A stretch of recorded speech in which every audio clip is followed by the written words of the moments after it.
السلام علیکم ورحمۃ اللہ وبرکاتہ۔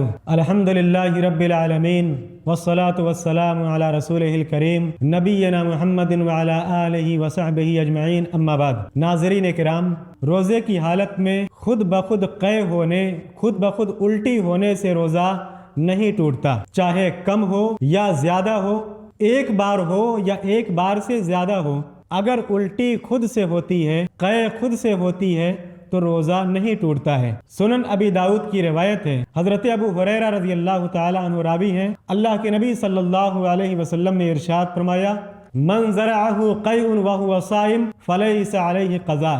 جس شخص کو غیر اختیاری طور پر قے ہو جائے، غیر اختیاری طور پر الٹی ہو جائے، اس کے اوپر روزہ کی قضا نہیں ہے۔ وَمَنِ اسْتَقَاءَ فَلْيَقْضِ، اور جس شخص نے جان بوجھ کر الٹی کی، جان بوجھ کر قے کیا، وہ شخص اپنے روزے کی قضا کرے گا، یعنی اس کا روزہ فاسد ہو جائے گا۔ اللہ رب العالمین ہمیں روزوں کے احکام سمجھنے کی توفیق عطا فرمائے، آمین۔ والسلام علیکم ورحمۃ اللہ وبرکاتہ۔